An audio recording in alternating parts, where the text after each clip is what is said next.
Bab 10. Kecerunan garis lurus. 10.1/3. Kecerunan garis lurus.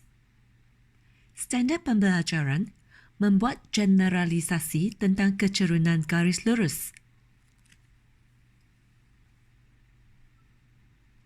Apakah hubungan kecerunan dan garis lurus? Berkongsi idea. Garis lurus PQ semakin menghampiri paksi mencangcang Y. Nilai kecerunan semakin besar. Jenis-jenis kecerunan garis lurus. Garis EF condong ke atas dari kiri ke kanan. Maka kecerunan garis adalah bernilai positif jika garis lurus kecerunan condong ke atas dari kiri ke kanan. Garis GH condong ke bawah dari kiri ke kanan.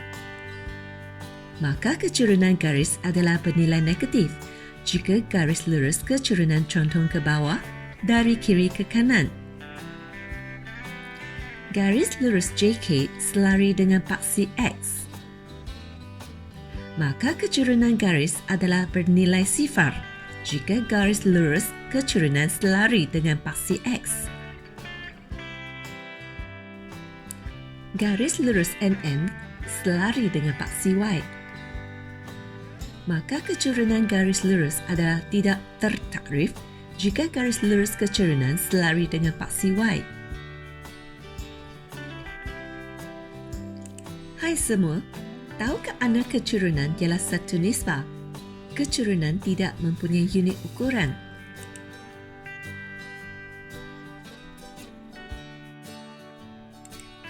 Hubungan kecerunan dan garis lurus boleh diilustrasikan seperti di bawah. Kecerunan positif. Kecerunan negatif. Kecerunan tidak tertakrif. Kecerunan sifar.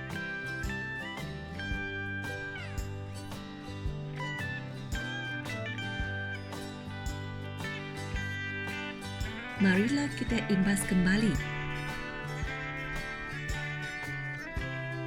Kecerunan garis lurus.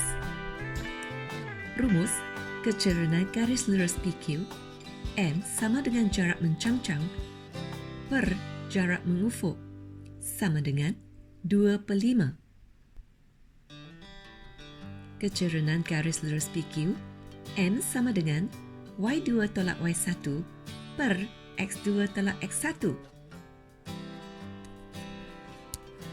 Kecerunan garis TU M sama dengan negatif pintasan Y per pintasan X. Jom praktis. Praktis 1. Tentukan nilai kecerunan G1 dan G2. Penyelesaian kecerunan G1 ialah negatif.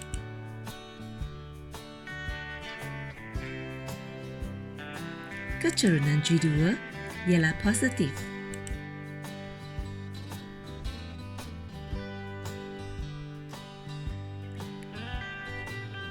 Praktis 2.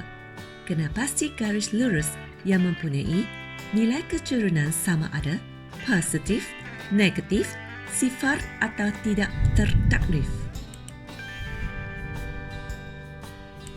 Penyelesaian kecerunan garis lurus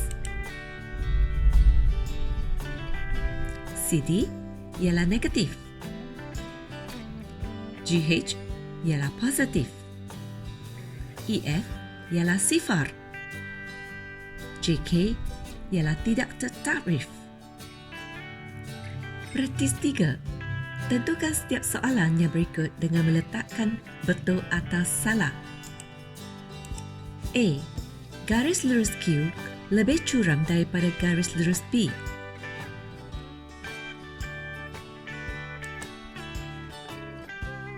Betul. B. Garis lurus B dan garis lurus S mempunyai nilai kecerunan yang sama.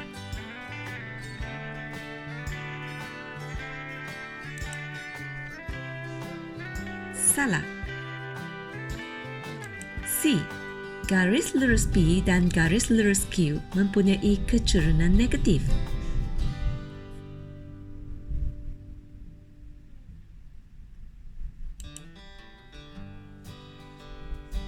Betul.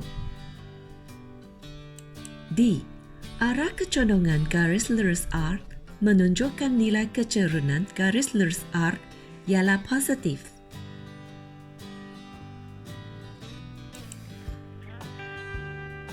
Betul. Praktis 4. Raja di bawah menunjukkan satu garis lurus alfa 1. Lukiskan satu garis lurus alfa 2 yang menunjukkan keturunan yang lebih curam daripada alfa 1.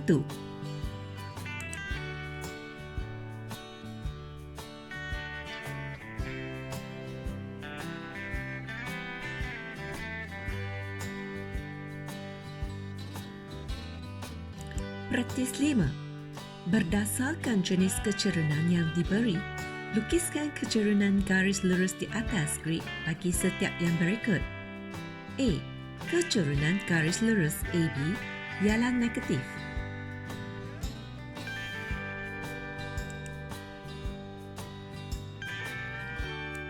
B. Keturunan garis lurus PQ ialah sifar.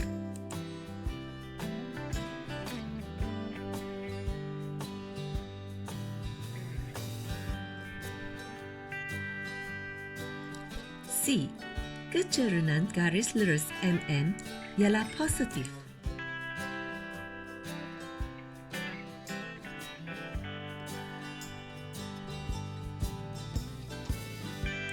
D. Keturunan garis lurus SR tidak tertakrif.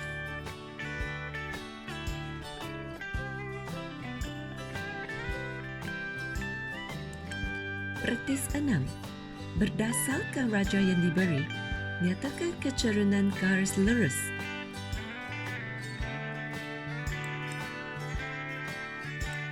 Keturunan positif, garis GH. Keturunan negatif, garis CD.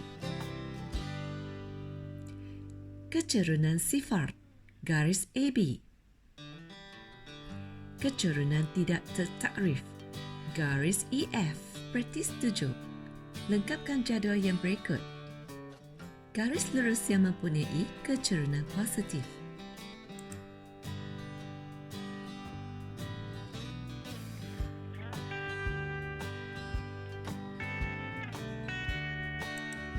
M3 dan M4.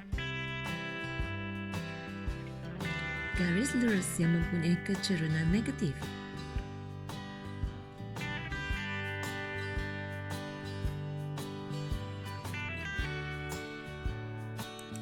M1 dan M2.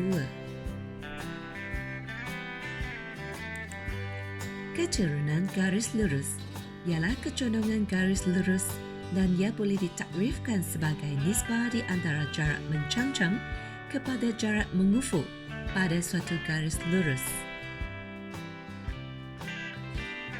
Keturunan garis lurus menggunakan huruf M. Keturunan garis lurus M sama dengan jarak mencangcang dibahagikan dengan jarak mengufuk, ataupun M sama dengan Y2 tolak Y1 per X2 tolak X1, ataupun M sama dengan negatif pintasan Y per pintasan X.